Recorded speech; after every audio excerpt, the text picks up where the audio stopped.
السلام علیکم ورحمۃ اللہ وبرکاتہ۔ پیارے معزز سامعین، میں آج آپ کو غوث پاک کی ولایت کے بارے میں بتاؤں گا انشاءاللہ۔ میرے پیارے بھائیوں، غوث پاک رضی اللہ تعالیٰ عنہ فرماتے ہیں کہ جب یہ مدرسے جایا کرتے تھے تو ایک فرشتہ ان کے ساتھ جایا کرتا تھا مدرسے تک، اور وہ ان کے ساتھ بیٹھ جایا کرتا تھا۔ ایک بار غوث پاک نے پوچھا، اے شخص تو کون ہے اور میرے ساتھ کیوں بیٹھ جایا کرتا ہے؟ تو شخص نے کہا کہ اللہ تعالیٰ کا حکم ہے، اللہ تعالیٰ کا حکم ہے اور میں ایک فرشتہ ہوں، اور اللہ تعالیٰ کا حکم ہے کہ میں غوث آب یعنی آپ کے ساتھ رہا کروں۔ اسی طرح ایک بار کی بات ہے کہ ایک شخص آپ کے قریب سے گزرنے کے بعد اس نے آواز سنی کہ اللہ کے ولی کے لیے جگہ چھوڑ دو، کشادہ کر دو۔ اس شخص نے پوچھا فرشتے سے، یہ کون ہے؟ تو فرشتوں نے کہا کہ یہ سادات کے گھرانے سے۔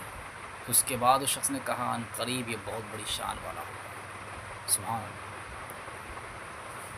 اسی کے متعلق میرے پیارے بھائیوں، غوث پاک رضی اللہ تعالیٰ عنہ کے صاحبزادے عبدالرزاق رضی اللہ تعالیٰ عنہ نے غوث پاک رضی اللہ تعالیٰ عنہ سے پوچھا کہ آپ کو اپنی ولایت کا علم کب ہوا؟ آپ نے کب جانا کہ آپ اللہ کے ولی ہیں؟ اللہ تعالیٰ نے آپ کو ولایت کے درجے پر فائز کر دیا۔ تو غوث پاک رضی اللہ عنہ فرماتے ہیں کہ جب میں مدرسے جایا کرتا تھا تو میرے ارد گرد فرشتے آ جایا کرتے تھے اور مجھے مدرسے تک چھوڑ جایا کرتے تھے اور کہتے اللہ کے ولی کے لیے جگہ کشادہ کر دو، اس کے لیے بیٹھنے کے لیے، اس کو بیٹھنے کے لیے جگہ دے دو۔ اور یہ بار بار جب میں دیکھتا تو مجھے احساس ہو گیا کہ اللہ تعالیٰ نے مجھے ولایت کے درجے پر فائز کر دیا ہے۔ سبحان اللہ۔ تو میرے پیارے معزز بھائیوں، غوث پاک پر اللہ تعالیٰ کا بہت بڑا فضل ہے کہ آپ نے اپنی ولایت کو پہچان لیا۔ مگر یاد رکھیے، ہر ولی کے لیے ضروری نہیں کہ وہ اپنی ولایت کو پہچان لے، اس پر یہ ظاہر ہو جائے کہ وہ ولی ہے۔ ہاں، یہ ضرور ہے کہ ولی عالم ہو، ولی عالم ضرور ہوتا ہے۔ کوئی فاسق، فجار، چنواری، سٹوریا، گناہ گار، بد کردار اللہ کا ولی نہیں ہو سکتا۔ ہاتھوں میں 5 انگوٹھی پہننے والا، عورتوں سے ہاتھ پیر دبانے والا اللہ کا ولی نہیں ہو سکتا۔ مگر افسوس، آج کل ہماری نوجوان نسل ایسے لوگوں کو ہی تلاشتی اپنی دنیا میں کامیابی کے لیے اور اپنی آخرت کو بھول جاتی ہے۔ ان کو پتہ نہیں کہ دنیاوی زندگی فانی ہے اور آخرت کی زندگی دائمی ہے۔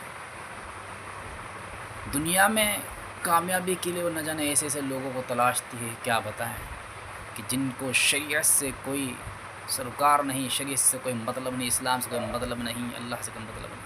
اللہ اکبر۔ بس وہ نوجوان نسل چاہتی ہے ہم کامیاب ہو جائے، کامیاب ہو جائے۔ یاد رکھیے میرے پیارے معزز بھائیو، ہم اس وقت تک کامیاب نہیں ہو سکتے جب تک ہمارے سامنے ایک اعلیٰ کردار کا نمونہ موجود نہ ہو، جب تک ہمارے سامنے سیرت و کردار والی ہستی موجود نہ ہو، جب تک ہمارے سامنے کوئی اللہ کا نیک و پرہیزگار بندہ جو گناہوں سے بچنے والا اور شریعت کی پابندی کرنے والا ہو وہ موجود نہ ہو، اس کو ہم آئیڈیل نہ بنا لیں، تب تک ہم دنیا میں کامیاب نہیں ہو سکتے۔ یاد رکھیے، انبیاء کرام سے بڑھ کر کوئی آئیڈیل نہیں ہو سکتا، کیونکہ خود اللہ تعالیٰ فرماتا ہے لقد کان لکم فی رسول اللہ اسوۃ حسنہ، بے شک تمہیں رسول اللہ کی پیروی بہتر ہے۔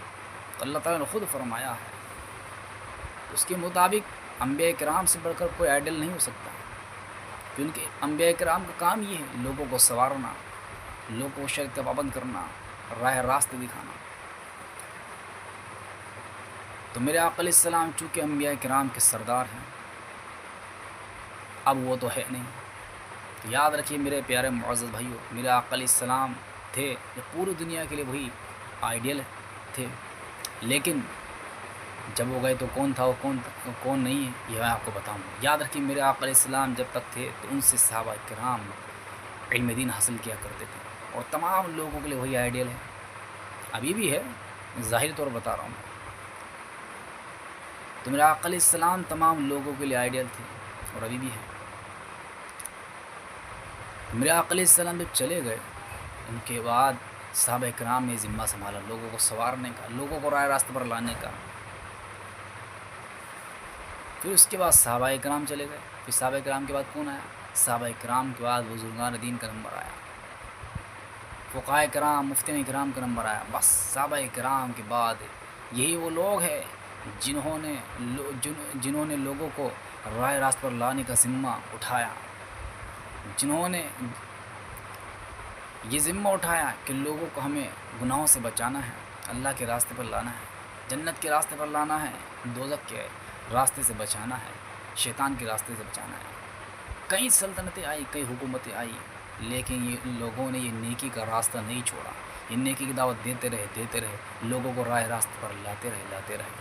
جب اللہ تعالیٰ نے دیکھا کہ میرے بندے جو ہے میرے راستے سے ہٹتے نہیں، بلکہ خود ہٹتے تو نہیں بلکہ دوسروں کو ہٹنے بھی نہیں دیتے، بلکہ یہ لوگ دین حق کی دعوت دیتے رہتے ہیں، میرے حکم کی پیروی کرتے رہتے ہیں، کسی سے ڈرتے نہیں، صرف مجھ سے ڈرتے ہیں، تو اللہ تعالیٰ ان کو ولا خوف علیہم ولا هم يحزنون کا مژدہ سنا دیا۔ کیا مطلب؟ یعنی کہ ان پر کوئی خوف نہیں اور نہ یہ غمگین ہے۔ اس مژدے سے اللہ تعالیٰ نے ان کو نواز دیا۔ تو میرے پیارے بھائیوں، انہی میں سے ایک میرے غوث پاک ہیں کہ جن پر اللہ تعالیٰ کا بہت بڑا فضل ہے، اللہ کے بہت بڑی ولی ہیں، کہ ایسی سیرت و کردار کے نمونے ہیں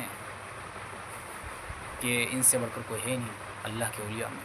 کیوں؟ کیونکہ آپ نے پہلے ہی سنا کہ غوث پاک کا قدم ہر ولی کی گردن پر ہے۔ میرے غوث پاک کی شان تو یہ کہ آپ مادر ذات اللہ کے ولی ہیں، پیدائشی ولی ہیں۔ جی ہاں، آپ کی امی جان کچھ ہی کہا کرتی تھی تو آپ کی امی جان الحمدللہ کہا کرتی تھی تو آپ جواب دیا کرتے تھے یا رحمۃ اللہ، پیٹ میں ہی، کتنی بڑی کرامت ہے۔ تو میرے غوث پاک کی شان تو یہ کہ آپ مادر ذات اللہ کے ولی ہیں۔ میرے غوث پاک کی شان تو دیکھیے کہ 5 سال کی عمر میں جب آپ کو بسم اللہ خوانی کرائی جاتی ہے تو بسم اللہ خوانی تو کیا بسم اللہ تعوذ اور تسمیہ پڑھتے ہیں نہیں، بسم اللہ پڑھتے اس کے بعد پورا 18 پارے زبانی سنا دیا کرتے ہیں۔ کسی نے پوچھا آپ کو یہ کیسے یاد؟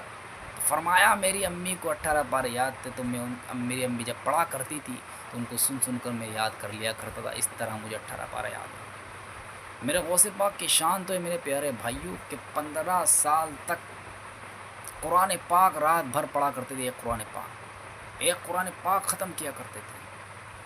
میرے غوث پاک کی شان تو یہ کہ عشاء کے وضو سے نماز فجر ادا کر لیا کرتے تھے۔ جب وضو ٹوٹ جایا کرتا تو وضو کرتے، اس کے بعد 2 رکعت نماز پڑھتے، اور میرے غوث پاک رات بھر 1,000 نوافل پڑھا کرتے تھے۔ میرے غوث پاک کی شان تو یہ ہے کہ یہی ولایت میں مشہور نہیں، میرے غوث پاک علم کا سمندر بھی ہے۔ جی ہاں، میرے غوث پاک سے آپ کے مدرسہ عالیہ میں لوگ علم فقہ، علم حدیث، علم قرآن، علم اصول، علم نحو وغیرہ پڑھنے سیکھنے آیا کرتے تھے۔